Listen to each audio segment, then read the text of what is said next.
सर्व मार्गात पारध्याचा फासा आहे, हे देखील आपण वाचलं होतं, फक्त वाचलं होतं।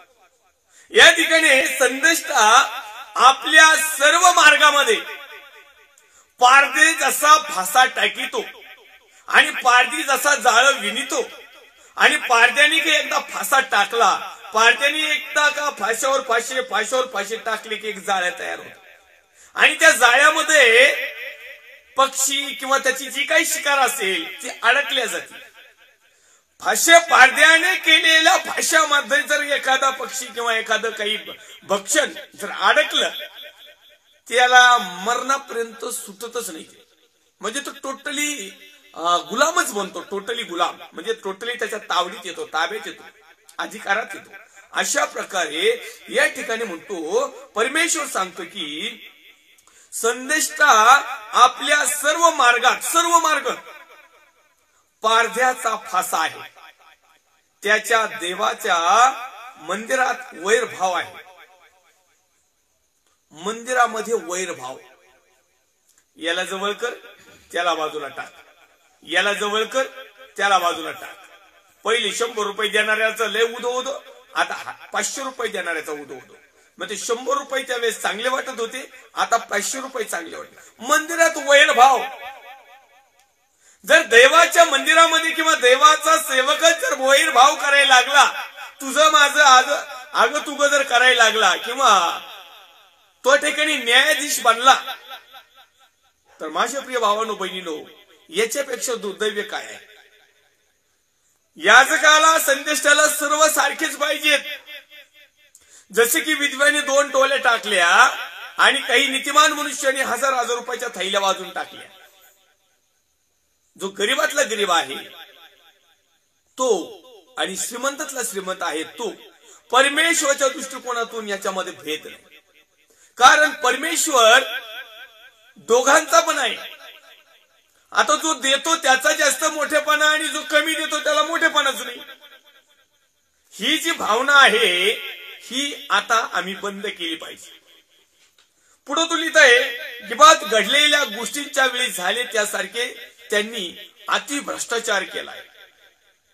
नाही, भ्रष्टाचार करावं तुम्ही, काल पण मी म्हटलो, कारण असं कोण नाही लय धुतल्या तांदळाचा, सरळ स्पष्ट शब्दात, कारण परमेश्वर स्पष्ट शब्दात, कारण परमेश्वर ज्यावेळेस पाहत होतो, मी सुद्धा धुतल्या तांदळाचा नाही ना, मी तुम्हाला एवढं टमाटमा सांगतोय, माझ्या तर काही ना काही खोडी आहेतच ना, माझे तर काहीतरी पाप आहेत ना, माझे तर काहीतरी उणीव आहे ना, मी कुठंतरी अशुद्ध झालेलो आहे ना, माझे तर कुठेतरी अपवित्रता असेल ना, माझे तर कुठेतरी आज्ञाभंग असेल ना, पण एवढी नाही, तफावत एवढी नाही पाहिजे।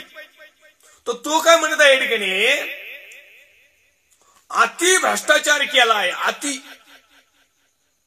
मराठीमध्ये म्हणे अति तिथं माती, मग लय अति झालं ना, धार्मिकता तशीच आहे, लय धार्मिकतेचा उद्रेक केला ना, लय अति झालं का मातीच बनायची, आणि लय भ्रष्टाचार केला, अति भ्रष्टाचार केल्यानंतर या ठिकाणी लिहिले अति भ्रष्टाचार केला आहे तो त्यांचा अधर्म स्मरतो, तो त्यांच्या पापाचे प्रतिफळ देतो।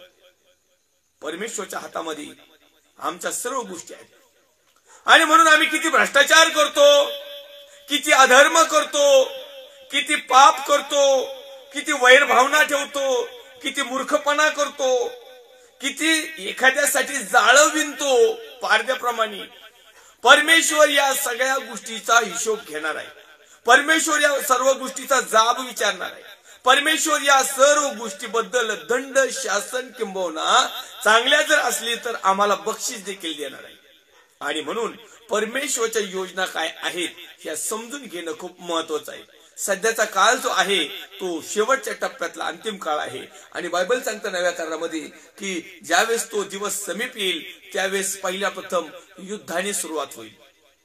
तर आज रशिया आणि युक्रेनचं युद्ध स्टार्टिंग झालेलं आहे, याच्यावरून तुम्ही समजून घ्या की हा शेवटच्या काळातला आता स्टार्ट झालेला आहे, अंत समयाचा स्टार्ट झालेला आहे, देवाचं येणं स्टार्ट झालेलं आहे, किंवा ज्या काही घटना भूतलावर प्रभू येशू ख्रिस्ताच्या येण्याच्या अगोदर, रॅप्चरच्या अगोदर होणार आहेत, किंवा मेघारूढ होण्याच्या अगोदर येणार आहेत, किंवा परमेश्वराबरोबर उचलल्या जाणाऱ्या मंडळीच्या टायमिंगला ज्या होणार आहेत, त्याचा हा वेदनाचा प्रारंभ आहे। आता इथून पुढे खऱ्या वेदना चालू होतील, वेगवेगळ्या प्रकारच्या वेदना चालू होतील, आणि जशा जशा वेदना चालू होतील तसे तसे लोक आणखीन फाशी पारण्यासारखे जाळे तयार करतील, तसे तसे लोक आणखीन मूर्खपणा करतील, तसे तसे लोक आणखीन भ्रष्टाचार करतील, तसं तसं लोक अजून अधर्म करायला सुरुवात करतील. तुम्हाला काय वाटतंय या सगळ्या गोष्टी चालू झाल्यावर लोक धार्मिक बनतील का? या सगळ्या गोष्टी चालू झाल्यानंतर त्रास चालू झाला, संकट चालू झालं, आर्थिक परिस्थिती टंचाई आली, रोगराई आली, आजार आले, विकार आले, जोखडं आले, त्याचप्रमाणे निंदा नालस्ती आली, प्रभू येशू ख्रिस्ताच्या नावासाठी जर धरपकड चालू झाली तर लोक पवित्र आणि शुद्ध बनतील काय? या गोष्टी होण्याच्या अगोदर या आमच्या जीवनामध्ये आत्मसात झालेल्या पाहिजेत. म्हणजे आलेल्या गोष्टीला आम्ही सामोरं जाऊ. ही तर परमेश्वरची योजना आहे.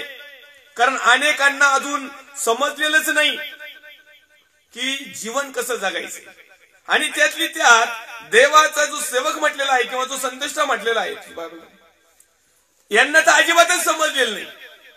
तुम्हाला एक विशिष्ट अशी घटना मी या ठिकाणी वाचून दाखवू इच्छितो. आपण कंटिन्यू तो ठेवणारच आहे शास्त्र भाग, परंतु या ठिकाणी मला एक मार्क शुभवर्तमान अध्याय क्रमांक 10 आणि वचन क्रमांक 28, 29, 30, 31 ह्या 4 गोष्टीवर परमेश्वर म्हणतो की त्यावर आज चिंतन मनन मध्ये ह्या घ्या. त्याच्यामध्ये लिहिलेलं आहे, पेत्र त्याला म्हणू लागला, म्हणजे कुणाला? प्रभू येशू ख्रिस्ताला, आम्ही सर्व काही सोडून आपल्या मागे आलो आहोत.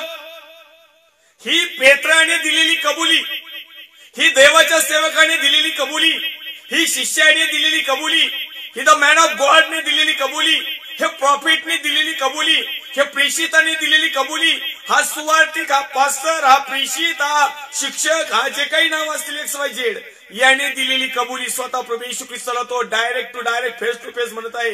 काय म्हणत आहे? पेत्र त्याला म्हणू लागला, पहा आम्ही सर्व काही सोडून आपल्या मागे आलो आहे.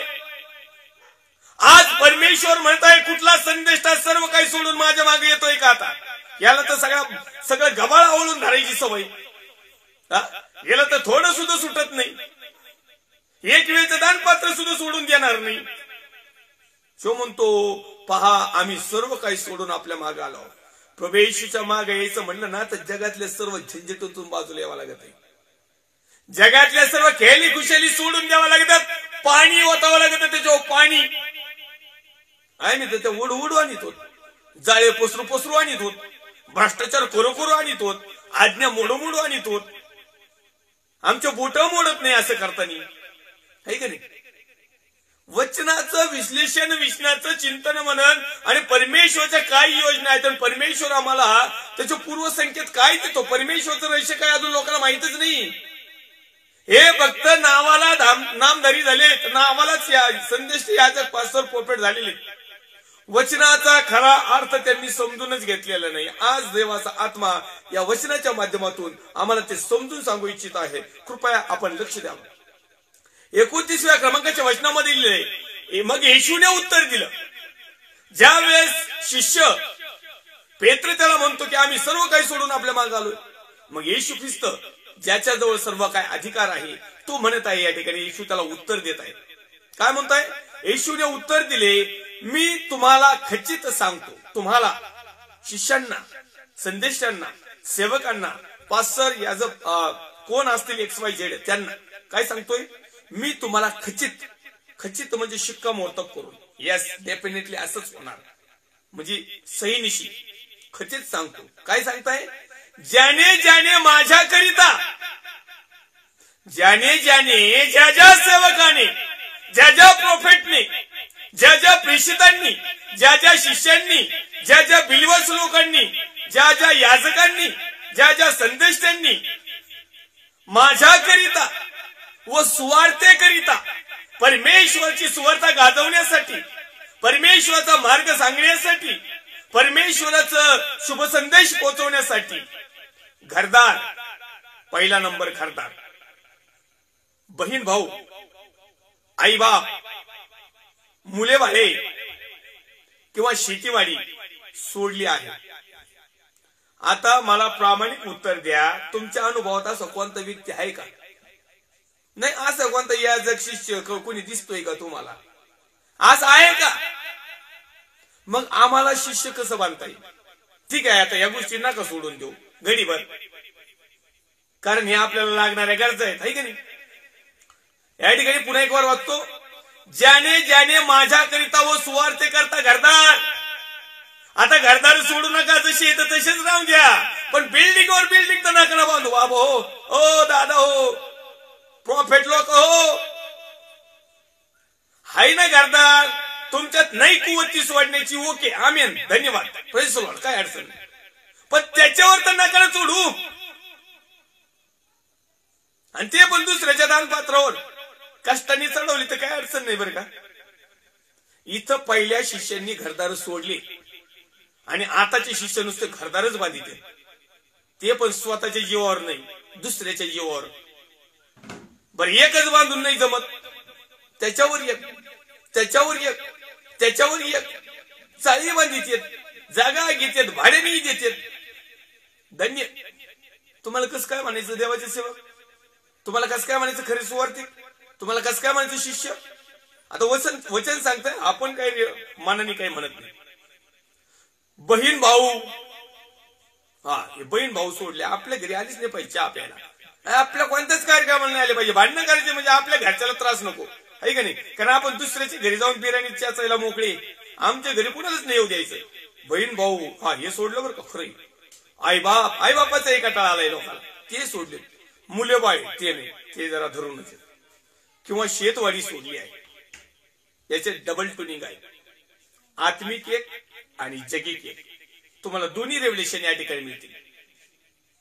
सुवार्ते करिता घरदार म्हणजे ज्या घरदाराच्या आशेवर आम्ही आहोत, ज्या घरदारासाठीच आम्ही खपतो, आणि ज्या घरदारासाठीच आम्ही लोकांना फाशी पाडण्यासारखा जाळव होतो, आणि ज्या घर बांधण्यासाठीच लोकांना लुबाडतो, ज्या घर बांधण्यासाठीच लोकांना त्या ठिकाणी आपण पाहतो की त्या वचनामध्ये काही जसं काही लिहिलेलं आहे की या ठिकाणी तो म्हणत आहे की संदेष्टा आपल्या सर्व मार्गात पारद्याचा फासा आहे, त्याच्या देवाच्या मंदिरात वैरभाव आहे, गिबात घडलेल्या गोष्टीच्या वेळी झाली त्यासारखी त्याची अतिभ्रष्टाचार केलाय, अतिभ्रष्टाचार, लय भ्रष्टाचार केलाय. तुमचं घर बांधायसाठी कशाला भ्रष्टाचार करता? तुम्ही जगातले लोक आहेत का? तुम्ही देवाचे लोक आहेत. तुम्हाला हे समजत नाही का की पूर्वीच्या संदेशाने स्वतःची घरदारावर राख रांगोळी केली आणि तुम्ही घर अवटाळून बसता? काही आहे का नाही थोडस याच नॉलेज? पुढे तो लिहित आहे, सुवार्ते करता घरदार तर काही सोडलं नाही. बहीण भाऊ यांना सोडलं, पण कसं सोडलं माहिती का? आपल्याला त्रास होऊ नये म्हणून. आई बापांना कसं सोडलं माहिती का? आपल्याला त्रास होऊ नये म्हणून. मुलं बाळाला करून सोडलं माहिती का? आपल्याला त्रास होऊ नये.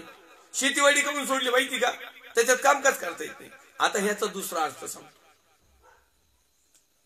ज्याने माझ्याकरिता व सुवार्तेकरिता घरदार, घर आणि दार सोडून दिलं, या घरात आणि या दारात जगातले विचार काढून टाकले, हे ठेवलेच नाही, आत्मिक विचार ठेवले.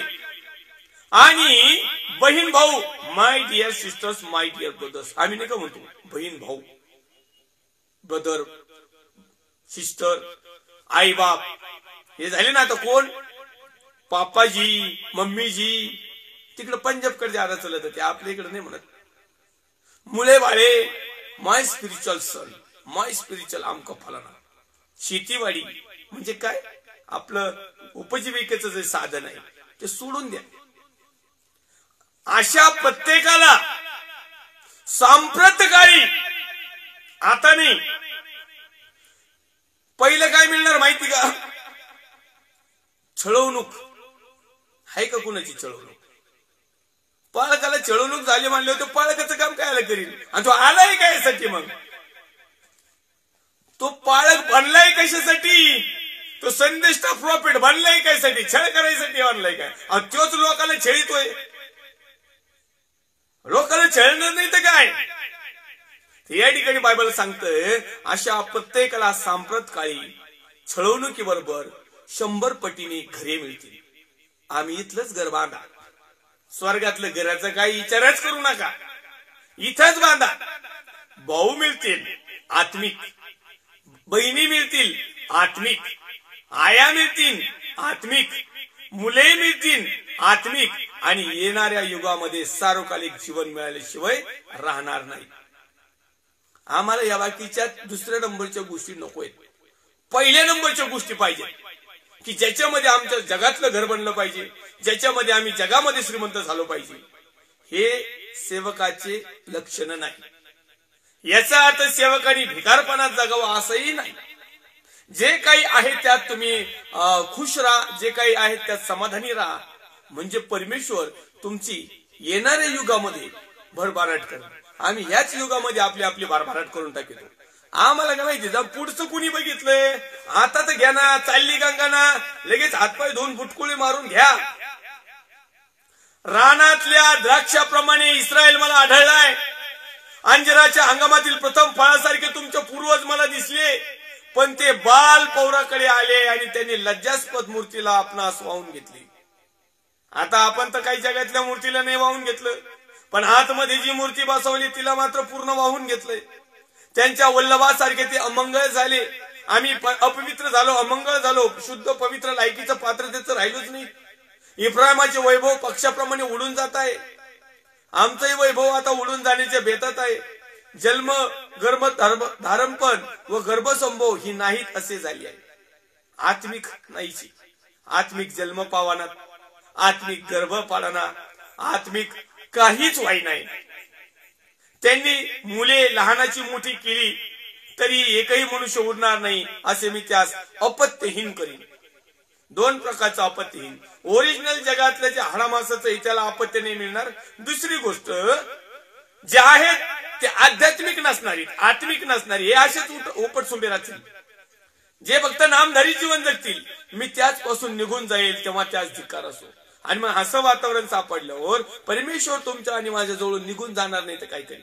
आम्ही किती बोंबा मारलाय, किती प्रार्थना केली, किती उपकार स्तुत्या केली, परमेश्वर आमच्या जवळ थांबणार नाही. इब्राहिम आपल्या मुलास बळी देणाऱ्या मनुष्यासारखा मला दिसलाय. बळी देणाऱ्या मनुष्यासारखा मला दिसला.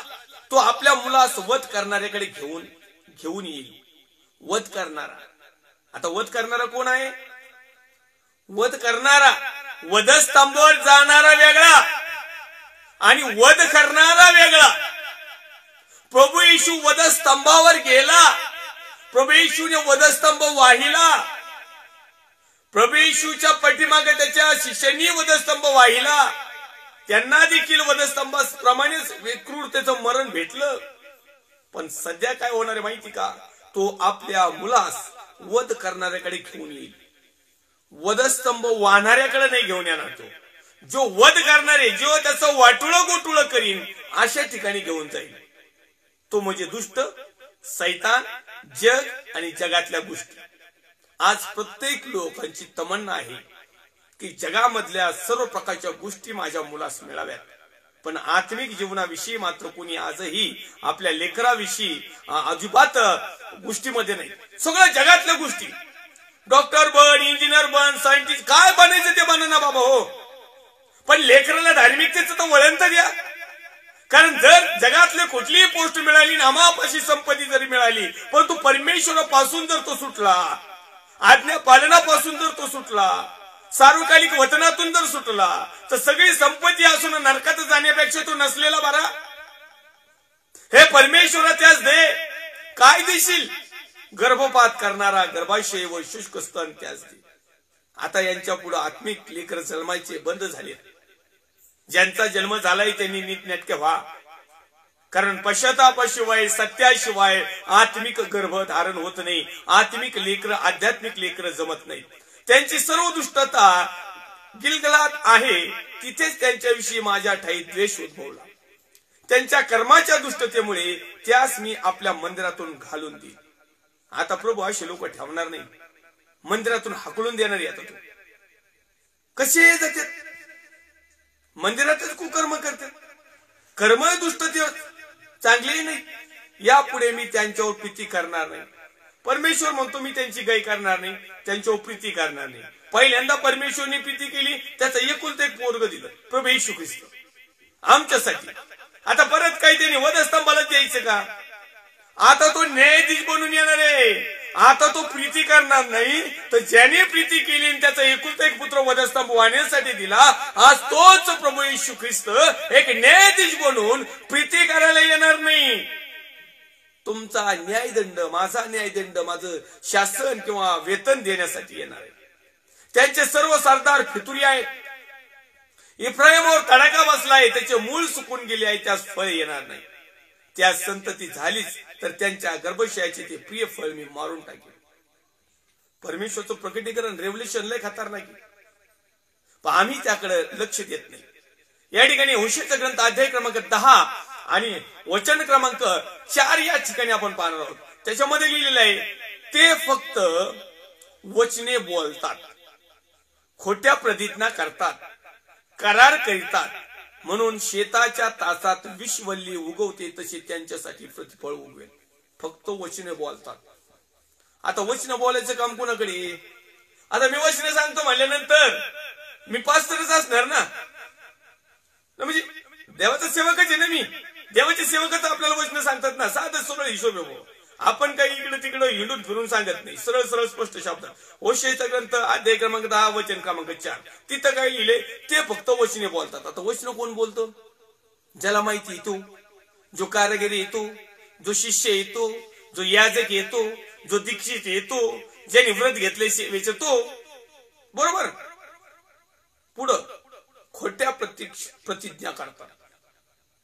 दीक्षा घ्यायच्या टायमाला सांगतात. मी तुम्हाला मागं बऱ्याच वेळेस म्हणतो, काही लोकांनी नोकरी नाही म्हणून दीक्षा घेतल्या, चांगलं व्यवस्थित जीवन जगावं म्हणून पास्टर झालेले काही बरेच म्हणजे आता पर्सेंटेज काढायची, तुम्ही परत म्हणाल तुम्ही काही न्याय करायला लागले काय? ही परिस्थिती आहे. ओरिजिनल देवाचे सेवक लय बोटावर मोजण्यासारखे येतं, आणि ते गरीबच असणार, ते श्रीमंत नसणार, आणि ते त्यांच्या हातात कुऱ्हाडच असणार, वचनाची तलवारच असणार, सत्यच असणार, आज्ञा पालनच असणार, ते स्त्रिकच असणार, आणि त्यांच्याकडे कोणीच लोक नसणार. आजही लाईव्हला डुप्लिकेट प्रोफेसी सांगणाऱ्या लोकांना बघा, 400-500 लोक जॉईंट असतात लाईव्ह सेशनला. आपल्याला लोकांचं काही घेणं देणं नाही, कारण हे 400-500 लोक नरकात जाणारी, आणि तो प्रॉफिटही नरकात जाणारी. आमच्याकडे बघा सत्य ऐकायला किती लोक आहेत, 3, 4, 5, 6 स्वर्गात जाणारे लोक. काळजी करू नका.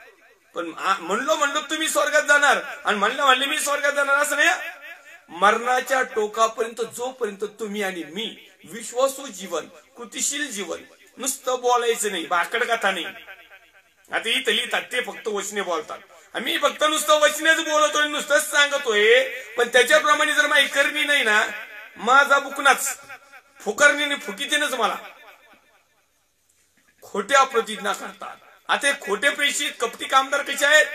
ते वचन सांगतात, बोलतात, पण खोट्या प्रतिज्ञा करतात. वरून करार पण मोडीतात. वरून शेताच्या तासात जशी विषवल्ली उगवते तशी त्यांच्यासाठी प्रतिफळ उगवेल. मग प्रभू म्हणतो, माझी योजना ऐकून घ्या. फक्त वचन बोलतात ना, खोट्या प्रतिज्ञा करतात ना, करार मोडीतात ना, मग परमेश्वर म्हणतो की त्यांच्यासाठी प्रतिफळ उगवेल. विषाचं, नाशाचं, अधोलोकाचं, नरकाचं. तुम्हाला जायचंय का तिकडं? सांगा. जायचं असलं बिनबोबाट खोटं बोलायचं, नुकसान करायची, अपवित्र वागायचं, कसंही याडमाटवानी वागायचं, लगेच जातात तुम्ही पटके. नाही पाहिजे असेल तर घ्या, आणि सार्वकालिक जीवन किंवा आशीर्वाद जर पाहिजे असेल ना, प्रभूकडे या. येत असताना तुम्हाला त्रास येतील, संकट येतील, जोकडे येतील, वधस्तंभ उचलून घ्यावा लागेल, आहे त्यात समाधान मानावं लागेल. मग तुम्हाला प्रतिफळ चांगल्या उत्तम दर्जाचं मिळेल. 12व्या क्रमांकाच्या वचनामध्ये 10वा अध्याय वचन क्रमांक 12 मध्ये लिहिलेलं आहे. आपण वाचूया. तुम्ही आपणासाठी धार्मिकतेची पेरणी करा. कशाची? धार्मिकतेची, म्हणजे प्रेमाची कापणी करा. आपण कशाची पेरणी करतो? अधर्माची. मग आपण कापितो काय? अधर्मच. आम्ही जर धार्मिकतेची पेरणी केली तर आम्हाला कापणी प्रेमाची मिळेल. म्हणजे याचा अर्थ असा आहे की आम्ही स्वतः धार्मिक मध्ये वागलो, धर्माने, न्यायाने, सत्याने, आत्म्याने, खरेपणाने, सालस मनाने, कुठल्याही प्रकारचं अतिरेक न करता, दुष्टता न करता, तर आम्हाला त्याचं फळ चांगलंच मिळेल. आता पुढे तुला लिहित आहे, पडीत जमीन नांगरून काढा, जी पडीत आहे ना, पडीत आपण नाही कहतो पडीत जमीन आहे बरं का, आमच्या बापदादाची जमीन आहे बरं का, पण आम्ही शहराला राहत असल्यामुळे ती आमची पडीतच आहे. बायबल असं सांगतोय, पडीत जमीन नांगरा, नांगरून काढा. आम्ही पडीत जमिनीकडे जातच नाही. आम्ही फक्त जिथं बिराणी येते, जिथं दानपात्र जादा देते, जिथं खुर्च्यावर बसविते, अशा ठिकाणी जातो. तर नाकानी असे वरखाडे आणि येतो, नागरिकही नाही. तर पडीक जमिनीत कवा जाणार? तुम्हाला फक्त सुपीक जमिनीत जायला आवडतं, भुसभुशीत जमिनीत जायला आवडतं, थोडक्या जवळच्या अंतरावर जायला आवडतं. जी ऑलरेडी तिथं ख्रिस्ताची पेरणी केलेली, जे ऑलरेडी ख्रिस्ती आहेत त्यांच्या जवळ जायला आवडतं, त्यांच्याकडून घ्यायला आवडतं. ह्या पडीत जमिनीत काहीच नसतं. पडीक जमिनीमध्ये काटे कुसळे उगवलेले असतात, दगड धोंडे असतात, खालीवर असतात, नाळा असतात, टेकडा असतात, रुतडा असतात. वेगवेगळ्या प्रकारे त्या जमिनीची मशागत न केल्यामुळे तिथलं वातावरण, ती जमिनीचा भाग जो आहे ना, टोटली डॅमेज असतो. पण तो पडीत जमिनी जो नांगरितो त्याला खूप काही काबाड कष्ट करावं लागतात, खूप काही त्रास संकट सहन करावं लागतं, खूप काही काट्या कुट्या तोडाव्या लागतात, खूप काही रुतडे काढावं लागतात, वेळ प्रसंगी त्याची लेवल करावं लागती. आणि या सगळ्या गोष्टी करायच्या शेतकऱ्याला म्हटलं तर तो सगळ्यात जास्त खर्चाचा भाग आहे. पण हे सगळं खर्च केल्यानंतर त्या जमिनीमध्ये असं काही पीक उगत की तुमच्या सुपीक जमिनीला ती कितक्या पटीने भारी पडते. कारण अनेक दिवसाची बंजर पडलेली जमीन, सर्व प्रकारचे प्रथिने असते. आणि आम्ही दररोज जी करतो ना जमीन, त्याच्यामध्ये रासायनिक खत हे फवारा मारून, नवीन आलेले मारून शेताच्या मातीचा वाटोळ करून टाकला. कृषी अधिकारी आपल्या शेतकऱ्याला शेताच्या मातीचा नमुना उगत तपासित का? आपल्या जमिनीतला कसंच गेलाय असेच इथं. हे जे वारंवार धार्मिक म्हटलेले, नामधारी म्हटलेले, सात पिढ्याचे म्हटलेले, आम्ही जे यांच्याच घरात जाऊन बसवतो ना, यांच्यामधून कुसलंच पीक येत नाही, फळ येत नाही. हे म्हणते ना, आम्हाला माहिती, काही नका सांगू तुम्ही, आमचे बाप दादा होते. आणि मग प्रपोजन देताना आम्ही मांडीवर बसवतो, आम्ही एक एक भाकर चोरून खायचो. मग आमच्याच बापाच्या हातात होतं ना ते. धन्य कुत्रे घेऊन बसतात काय, काय करतात काय. पडीत जमीन नांगरात लोक पडीत जमीन नांगरत नाही. परमेश्वरच्या नावाला मी धन्यवाद देईन. आज मला बऱ्याच वर्षाने परत एकदा पडीत जमीन मिळाली नांगरायला. 75 किलोमीटर अंतरावर आज पहिल्या प्रथम त्या गावामध्ये एक नवीन ग्रुपची आज स्थापना झाली. त्या ठिकाणी नवीन प्रार्थना सभा चालू झाली. लोक म्हणतात 75 किलोमीटर जायची काही गरज आहे? इथं सगळं आसपास एरिया आपल्याच बापाचा ना. एवढ्या लांब पेट्रोल नासवायचं, रस्ता चांगला नाही, दानपत्र मिळणार नाही, ते लोक टिकतील का नाही टिकतील? अहो देवाच्या वचनाची पेरणी करा. आम्ही काय करतो, धार्मिकतेची पेरणी केली. आज ज्या ठिकाणी कुणी जात नाही तिथं जा, आम्ही तिथं नाही जाणार. जिथं पहिली सगळ्यांनी जाऊन जाऊन लोकांना लुटलंय ना, तिथंच जाऊन आणखीन त्यांच्यावर टोचा मारायचा. आणि म्हणून आजचा समय जो आहे तो आहे पडीत जमीन नांगरायचा, धार्मिकतेची पेरणी करायचा. परमेश्वराने येऊन तुम्हावर धार्मिकतेची वृष्टी करावी याकरिता त्याला शरण जाण्याचा हा समय आहे. अंताच्या समयाचा, शेवटच्या समयामधला थोडासा जो वेळ राहिलेला आहे तो परमेश्वराला शरण जाण्याचा समय आहे. ही भविष्यवाणी आहे, ही परमेश्वराची योजना आहे, हा परमेश्वराचा पूर्वसंकेत आहे, हे परमेश्वराचं रहस्य आहे, हे परमेश्वराचं दर्शन आहे की ज्या वेळेस तो वृष्टी करील त्यावेळेस आमच्यावर देखील धार्मिकतेची पाऊस पडावा, आम्हाला देखील सार्वकालिक वतनामध्ये वाटा मिळावा, आम्हाला रॅप्चर मध्ये वाटा मिळावा, आम्हाला या 7.5 वर्षाच्या कालावधीमध्ये परमेश्वराच्या सानिध्यातल्या संगतीचा वाटा मिळावा. आणि हे जर करायचं असेल तर आम्हाला आमची धार्मिकता सुधारावा लागेल, आम्हाला धार्मिकतेची पेरणी करावा लागेल, म्हणजे आम्हाला सार्वकालिक वतनातल्या प्रेमाची कापणी करायला मिळेल. आणि म्हणून हा जो वेळ आहे, हा जो समय आहे, हा जो टायमिंग आहे, हे जे दिवस आहेत, जे आज आम्ही जिवंत आहोत, या शेवटच्या समयाला, शेवटच्या टप्प्यामध्ये, अंतिम अंताच्या दिवसामध्ये शरण जाण्याचा हा समय, शरण जाण्याचा. आज अनेक लोक परमेश्वराला वास्तविकरित्या खऱ्या अर्थाने शरण आलेले नाही. 13व्या क्रमांकाच्या वचनामध्ये तू लिहितोय, तुम्ही दुष्टतेच्या पेरणीसाठी नांगरले. आतापर्यंत काय झालं माहिती का? आम्ही नांगरलं पण दुष्टतेसाठीच. आम्ही धार्मिकता पेरलीच नाही हो. आता तुम्हाला सांगतो दुष्टता कशी, दुष्टतेच्या पेरणीसाठी कसं नांगरलं. वेगवेगळ्या ठिकाणी तर गेले, शुभवर्तमान तर घेतलं, देवाचं वचन पण घेऊन गेले, पवित्र आत्मा पण घेऊन गेले. ओरिजिनल होतं का डुप्लिकेट माहित नाही. ओरिजिनल असतं तर असं नसतं नांगरलं, याचा अर्थ डुप्लिकेट. आणि मग त्या ठिकाणी नांगरलं. प्रभूकडे या, व्हिसा मिळेल. प्रभूकडे या, आमक मिळेल. प्रभूकडे या, गरिबी दूर होईल. प्रभूकडे या, कधीच आजारी पडणार नाही. प्रभूकडे या, समस्याच येणार नाही. प्रभूकडे या, चिंताच येणार नाही. प्रभूकडे या, सगळंच चांगलं होईल. ही त्यांनी दुष्टतेची पेरणी केली. प्रभूकडे या म्हणजे सार्वकालिक वतन जीवन मिळेल हे नाही सांगितलं. प्रभूकडे या म्हणजे युगानुयुगच्या वारीस होणार हे नाही सांगितलं. प्रभूकडे या म्हणजे तुम्हाला त्रास होईन येत आणि हे नाही सांगितलं. प्रभूला स्वीकारल्यानंतर तू लोक तुमची निंदा करतील, तुम्हाला ती सहन करावं लागेल हे नाही सांगितलं. प्रभूकडे आल्यानंतर लोक तुम्हाला त्रास देतील हे नाही सांगितलं. प्रभूकडे आल्यानंतर स्वतःचा वधस्तंभ घेऊन व्हावा लागेल हे नाही सांगितलं. प्रभूकडे आल्यानंतर जगातल्या खॅली खुशीलीला पूर्ण विराम द्यावा लागेल हे नाही सांगितलं. तुमच्याकडे जे आहे त्यात समाधानी राहावं लागेल हे नाही सांगितलं. हे बी यांच्याकडे नाहीच. यांच्याकडे पॉवरफुल बी पेरायचं. कसं? श्रीमंत व्हाल, आमक व्हाल, फलानं व्हाल. अरे लोक आले ना प्रभूकड, मरणाची जागा पूर्ण नाही, शेड बांधलं, शेड पूर्ण नाही, पॅन्डलच तयार केला. आता तर एकरानेच वावर घ्यायला सुरुवात केली. कशासाठी? कोणती पेरणी ही धार्मिकतेची पेरणी नाहीये, ही दुष्टतेची पेरणी आहे. कारण जेवढे लोक येतात हे काही एवढे काही पवित्र आत्म्याने कृपा मंडित नाही की एवढे 5-5 आणि 10-10 हजार लोक देवाच्या राज्याकडे एक संघाची एका मंडळीतून येतात.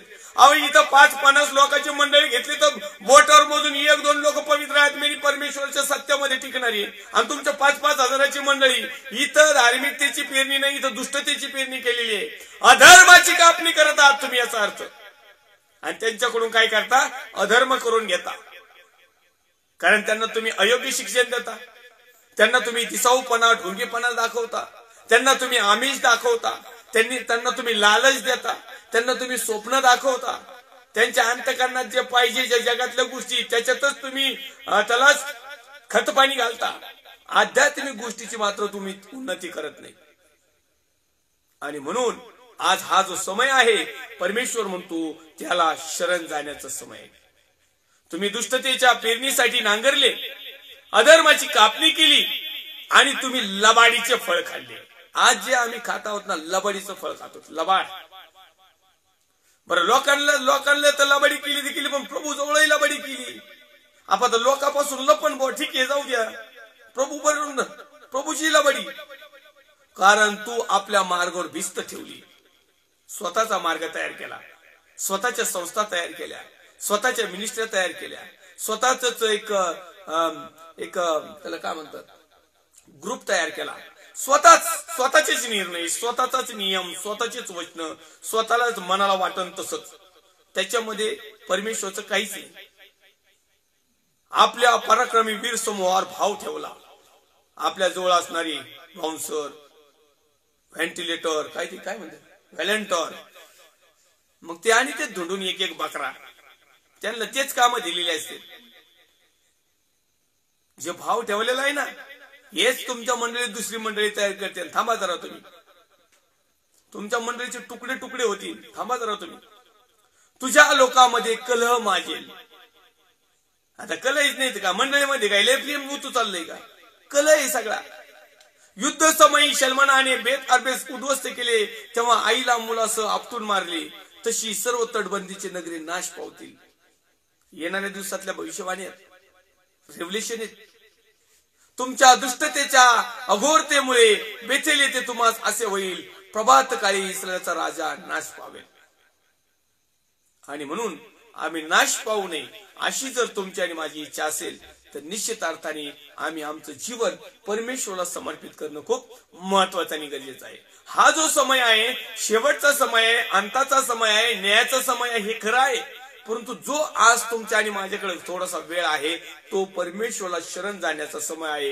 ही खरं परमेश्वराची योजना आहे. तो आम्हाला सावध करत आहे. या ठिकाणी होशेयाचा ग्रंथ अध्याय क्रमांक 11 आणि वचन क्रमांक 7 मध्ये एक गोष्ट महत्वाची दिलेली आहे आणि त्याची हेडलाईन जर पाहिली तर तो या ठिकाणी आपल्या स्वछंदी लोकांबद्दल देवाचा कळवळा. देवाला आपला कळवळा पण येतो. देव एवढं निष्ठुर नाही, पण लोकांनी त्याचा लय फायदा घेतला. लय देव काय करीत नाही, देव मारित नाही, देव तारणार आहे, ह्या छोट्या छोट्या गोष्टीवरून लोकांनी देवाच्या प्रेमाचा अतिरेक केला. देवाने केलेल्या आपल्या चांगल्या गोष्टी विसरली आणि आज जगामध्ये या सर्व गोष्टी पाठीमागे लागलेल्या आहेत. तो म्हणता या ठिकाणी 7व्या क्रमांकाच्या वचनामध्ये माझ्या लोकांचा मजपासून धर्म भ्रष्ट होण्याकडे कल आहे आणि त्यास बोलाविले असता कोणी उठून दृष्टीवर करीत नाही. परमेश्वराने हा दृष्टांत पाहिलेला आहे. परमेश्वराने हे स्वप्न पाहिलेलं आहे. परमेश्वराने हे दर्शन पाहिलेलं आहे. परमेश्वराचे हे पूर्व संकेत आहेत. याचा अर्थ परमेश्वराने आज भूतलावर तुमच्या माझ्या आणि संपूर्ण जगाकडे एक दृष्टी लावून आमच्यामध्ये काय आहे हे तपासलेलं आहे. आणि तपासलेला असताना परमेश्वराला आज तुमच्या माझ्या आणि जगामधून असं दिसून आलेलं आहे की परमेश्वर म्हणतो माझ्या लोकांचा मजपासून धर्मभ्रष्ट होण्याकडे कल आहे. आमचा कल कुठे आहे? कल धर्मभ्रष्ट होण्याकडे, धर्माचं भ्रष्टीकरण, धार्मिक आचरणाच्या ऐवजी अधर्म याच्याकडे आमचा कल आहे, याच्याकडे आमची ओढ आहे. हे आम्हाला आवडतं, हे आम्ही करण्याला धावतो.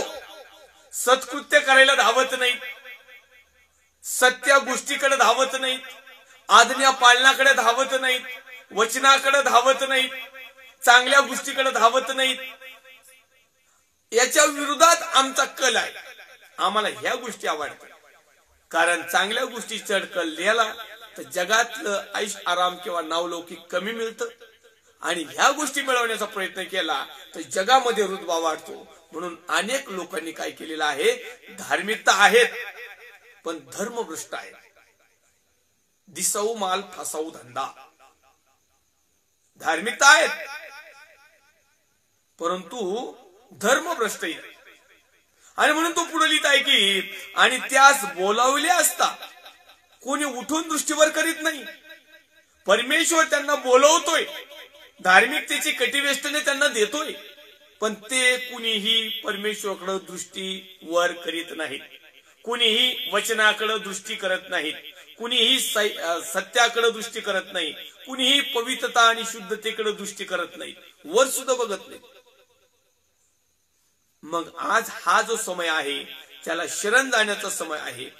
परमेश्वर जर म्हणत आहे, परमेश्वरने जर पाहिलेला आहे तर धार्मिक जीवन जगण्याचा हा समय आहे. त्याने सांगितलेल्या गोष्टी पाहण्याचा समय आहे, त्या कृतीत आणि आचरणात आणण्याचा हा समय आहे. म्हणून आणखीन आपण काही रेफरन्स आता स्पीडने पाहणार आहोत. होशेयाचा ग्रंथ अध्याय क्रमांक 12 वचन क्रमांक 4 त्यामध्ये लिहिलेलं आहे, म्हणजे अर्थात दिव्य दूताबरोबर झगडून तो जय पावला, त्याने रडून देवाची करुणा भाकिली, त्याला देवाने बेथेलास दर्शन झाले, तेथे तो आमच्या बरोबर बोलला. परमेश्वर सेनाधीश देव परमेश्वर हे नाम त्याचे स्मारक आहे.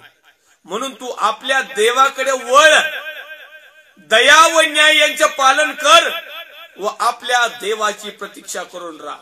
ही परमेश्वराची योजना आहे. हा परमेश्वराचा पूर्व संकेत आहे. काय आहे की आम्ही आमच्या देवाकडे वळणं खूप गरजेचं आहे. आम्ही जगाकडे वळतो, प्रॉफिटकडे वळतो, कमवण्याकडे वळतो, स्टेटसकडे वळतो, आमच्या स्वतःची हुकूमत गाजवण्याकडे आम्ही डायव्हर्ट झालेलो आहे, वळत आहोत. तर देवाची इच्छा आहे की आम्ही देवाकडे वळावं, दया करावी, न्यायाचं योग्य पालन करावं, आणखीन आपल्या देवाची प्रतीक्षा करून राहावं. अनेक लोकांना देवाची प्रतीक्षा करायचं टाइमच नाही, देव यांची प्रतीक्षा करतो. म्हणजे प्रश्न पडलाय, मानव हा झाला देव आणि देव झाला हा मानव. म्हणजे आम्ही देवाची प्रतीक्षा करायची तर देव आमची प्रतीक्षा करतोय. माझा मुलगा, माझी मुलगी केव्हा माझ्याकडे परत वळेल, केव्हा माझ्याकडे येईल, केव्हा धार्मिकतेची पेरणी करेल, केव्हा हा प्रेमाची कापणी करील, केव्हा हा दुष्टपणा सोडून देईल, केव्हा हा माझं दर्शन घेईल, केव्हा तो माझ्याकडे वळेल, केव्हा तो दया करील, न्याय करील, न्यायाचं पालन करील, केव्हा तो माझी प्रतीक्षा करून राहील.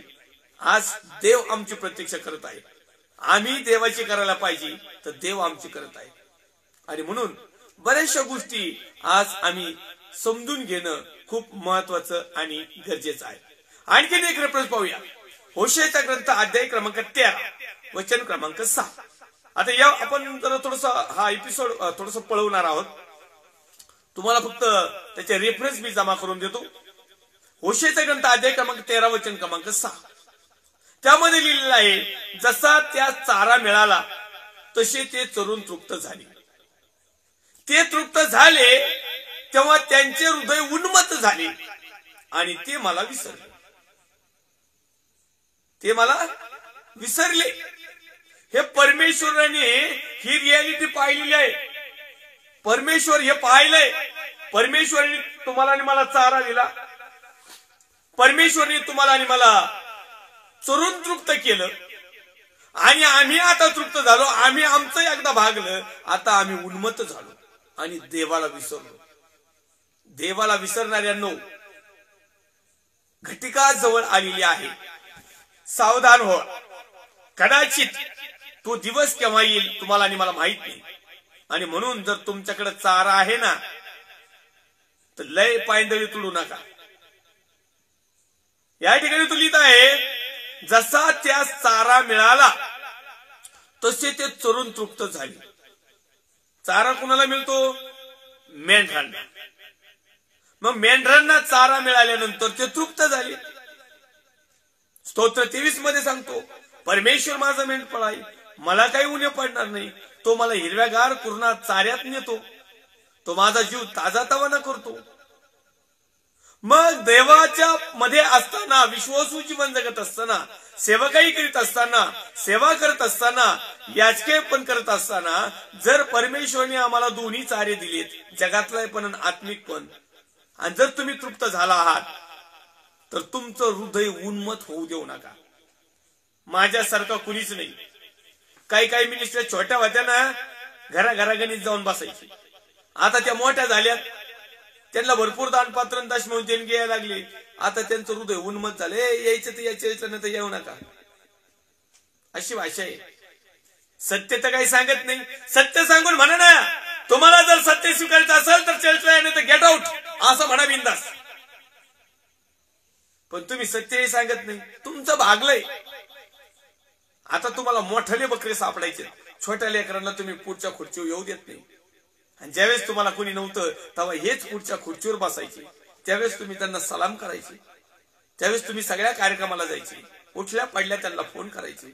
आता तुम्हाला मोठमोठ्याले दशमांश देणारे 1000, 10,000, लाख रुपयावाले लोक भेटले. आता 100, 10 रुपयावाले लोकांना तुम्ही ओळखीत नाही. आता तुम्ही उन्मत्त झाले आहे का नाही? पण एक लक्षात ठेवा, परमेश्वर राजाला रंक करतो आणि रंकाचा राजा पण करतो. तर या ठिकाणी बायबल असं सांगतं, पवित्र शास्त्र असं सांगतं, होशेयाचा ग्रंथ अध्याय क्रमांक 13 वचन क्रमांक 6 असं सांगतोय की जसा त्या चारा मिळाला तसे ते चरून तृप्त झाले. ते तृप्त झाले तेव्हा त्यांचे हृदय उन्मत्त झाले आणि ते मला विसरले. आणि या विसरणाऱ्यापैकी याचकांची जास्त संख्या आहे, बिलीवर्स लोक कमी आहेत. कारण चारा याचकालाच मिळाला, तृप्तही याजकच झाले. आणि उन्मतही याचकच झाली. चारा मेंढरांना काही मिळाला नाही. चारा मेंढरांना काही मेंढरांना खरबड गावात दिलं. मेंढरांना आहे ना हिरव्या उरणात नेलंच नाही. हिरव्या गवताळात हे बसत येत. यांच्या पार्ट्या ग्राउंड याला त्याला मोठमोठाले जे ग्राउंड असतात ना हिरवेगारचे प्रदेश, तिथं बिलिवस लोक घरी. यांना चारा मिळाला आणि चारा देणारे कोण? परमेश्वरने आम्हाला सांगितलं ना, आम्ही यांना दिला. आणि मी रमीला उपाशी येईन बांधल्या मोठमोठाल्या. आम्ही आहे तिथंच. हे तृप्त झाले. आम्हाला काही गरज पडली तर यांना साधी प्रार्थना करायला वेळ नाही. नका देऊ तुमचं दान दशमौन देणगी, नका करू आम्हाला मदत, कमीत कमी प्रार्थना तर करा. हे म्हणतात बिजी चर्चला या, वेळ नाही. बरेच काम आहेत. बऱ्याच मंडळीचं रोपण करायचंय, बऱ्याच मंडळीची वाट लावायची, बरेच मेंढर कापायचे बाकी राहिले. तुमच्याकडे मेंढ नाही, तुमच्याकडे आता मांद नाही, तुमच्याकडे चरबी नाही, तुम्ही दष्टपुष्टही नाही, तुम्ही लुक्के सुक्के झालेत. तुमच्या नुसत्याच्या हाडाला काय करता? मला मोठमोठाले मांदी असणारे मेंढर कापायला जायचंय. त्यांना घ्यायचं, त्यांच्याकडून चारा घ्यायचा, सगळं घ्यायचं, तृप्त व्हायचं. आणि ह्यामुळे ह्या लोकांचे हृदय उन्मत्त झाले आणि ते परमेश्वराला विसरले. परमेश्वराचं काम करणारे लोक परमेश्वराला विसरलेत. तुम्ही ऐकताय ना? बरोबर ऐकतात. कुणाचं हृदय उन्मत्त झालंय? ज्याला जास्त मिळालं त्याला. आणि कुणाचं हृदय खिन्न आहे? ज्याला मिळालंच नाही त्याला. आणि ज्याला मिळालं नाही ना ते तुम्ही आणि मी आहोत. पण माझ्या प्रिय भावांनो बहिणींनो, तुम्हाला जे मिळालेलं आहे ना आता ते जगातल्या बाकीच्यांना नाही मिळालं. आणि जे बाकीच्या जगातल्यांना जे मिळालेलं आहे ना ते तुम्हाला मला नाही मिळालेलं आहे. कारण हे जगातल्या गोष्टी आम्हाला मिळणार पण नाही. प्रभू आम्हाला भिकारीही ठेवणार नाही. प्रभू आम्हाला श्रीमंतही करणार नाही. प्रभू आम्हाला मध्ये ठेवीन, जे नाही करून आमच्याकडून सालच मानाने प्रभूच्या नावाचा गौरव व्हायला पाहिजे. आम्ही देवाकडे वळायला पाहिजे. आमच्यामध्ये न्याय पाहिजे, आमच्यामध्ये दया पाहिजे. आम्हाला परमेश्वराची प्रतीक्षा करायची आहे, स्वर्गाच्या राज्याची प्रतीक्षा करायची आहे. आणि म्हणून आम्हाला जर कदाचित परमेश्वराने भरपूर जर दिला असेल, कदाचित आमच्यापैकी जर कुणी जर भरपूर मिळाला असेल, चारा तृप्त झालेला असाल, तर हृदय उन्मत्त होऊ नका देऊ. काही लोकांना थोडं मिळालं का ते लोक फुगत येत, हृदय उन्मत्त होते. काही लोकांकडे थोडं असतं, चारण्याची कोंबडी मारण्याचा मसाला गेली, उन्मत्त झाले असं होतं. ते आपण मराठीत म्हणतो ना, चारण्याची कोंबडी बारण्याचा मसाला.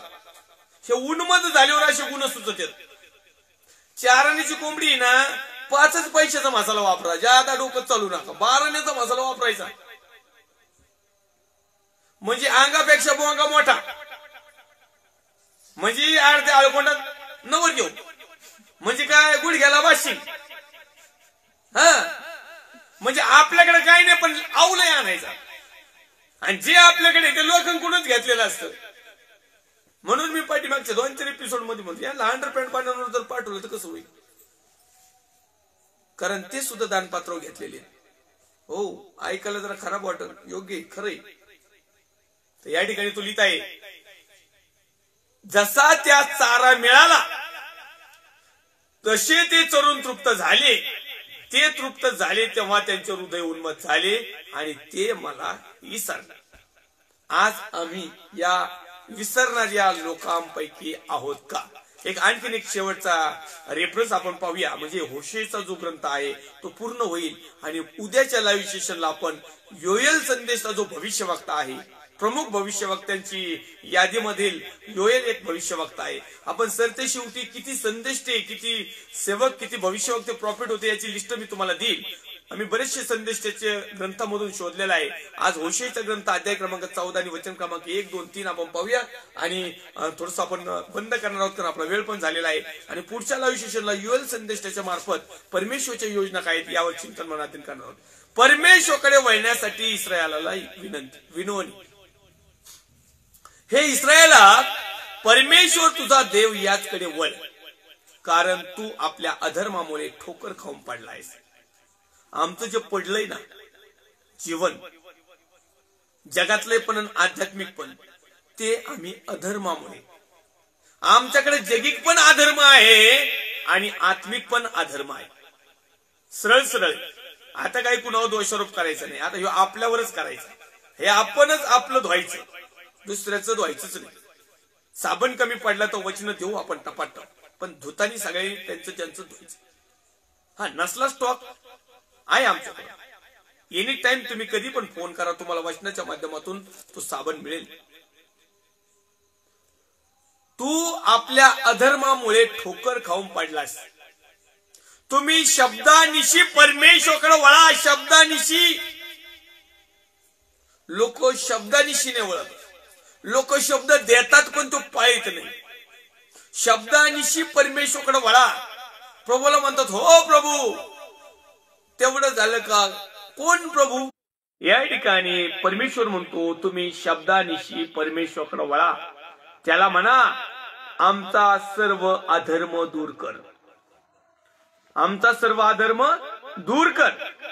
कृपेने आमचा स्वीकार कर, म्हणजे आम्ही आमच्या वाणीचे फळ अर्पू. अशूर आमचा बचाव करणार नाही. आम्ही घोड्यावर स्वार होणार नाही. आमच्या हातच्या कृतीस आमच्या देवा असे यापुढे आम्ही म्हणणार नाही, कारण तुझजवळ पोरक्यास दया मिळते. आणि 9व्या क्रमांकाचं शेवटचं वचन वाचूया. जो कोणी शहाणा आहे त्याला हे समजेल. जो कोणी समंजस आहे त्याला हे कळेल. परमेश्वराचे मार्ग सरळ आहेत, त्यांनी धार्मिक चालतील आणि पातकी त्यात अडखळून पडतील. Praise Lord. धन्यवाद. परत एकदा 9व्या क्रमांकाचं वचन ऐका. होशेचा ग्रंथ अध्याय क्रमांक 14 वचन क्रमांक 9. जो कोणी शहाणा आहे. तुम्ही शहाणे आहेत का? ज्यांना हे समजन. तुम्हाला समजलंय का? जो कोणी समंजस आहे, तुम्ही समंजस आहात का? ज्याला हे कळेल, तुम्हाला कळालंय का? परमेश्वराचा मार्ग सरळ आहे, वाकडा तिकडा नाही. त्यांनी धार्मिक. तुम्ही धार्मिक आहात का? तर त्यांनी धार्मिक चालतील. आणि पातकी, पाप करणारा, अधर्मी, दुष्ट, आज्ञाभंग करणारा, अशुद्ध, ज्याच्याकडे सत्य नाही, तो त्यात अडखळून पडल. आणि अडखळून पडणं म्हणजे नरकात जाणं. आणि आज सर्व काही गोष्टी परमेश्वराने तुम्हाला आणि मला या वचनाच्या माध्यमातून दाखवल्या. तुम्हाला जसं वाटतं तसं तुम्ही जीवन जगण्यास सक्षम आहात. तुमच्यावर कुणाचाही जोर जबरदस्ती नाही. कुठल्या मिनिस्ट्रीची नाही, कुठल्या पालकाची नाही, आणि प्रभूची पण नाही. आता प्रभू जबरदस्ती करतच नाही, पहिल्यापासूनच नाही करीत. त्यांनी डायरेक्ट आपल्यावर सोपवले. काय करायचं? समंजस आहे का? समंजसपणा घ्या. मूर्ख आहे का? वा मूर्ख, आम्हाला काय करायचं? म्हणजे परमेश्वराचा संमती. कारण आपल्याला बरेच समजेल. म्हणून तुम्ही ते शेवटचा जो भाग आहे ना, होशेचा 9वा वचन परत एकदा वाचा. कुणी समंजस आहेत का? कुणी मार्गाने चालणार आहेत का? पण पातकी मात्र दुष्टतेच्या मार्गाने पडतो आणि धार्मिक मात्र वाचल्या जातो. परमेश्वर करो तुम्हाला आणि मला या प्रकटीकरण, भविष्यवाणी, दर्शन, दृष्टांत, स्वप्न, रहस्य, पूर्व संकेत, परमेश्वराच्या योजना गेल्या 80 भागामध्ये त्याने आम्हाला सुरक्षित, सुखरूप, व्यवस्थित, न्यायपणाने, आध्यात्मिक, वचन टू वचन, सत्यामध्ये परमेश्वराकडे आणण्यासाठी जितकेही रेफरन्सची गरज होती तितकी आम्हाला आमच्यापर्यंत दिले. त्या परमेश्वराच्या नावाला पण धन्यवाद देऊ. याचा अर्थ असा नाही की हा भाग, या एपिसोड संपलाय म्हणून. आणखीन बरेचसे रेफरन्स आपल्याकडे आहेत.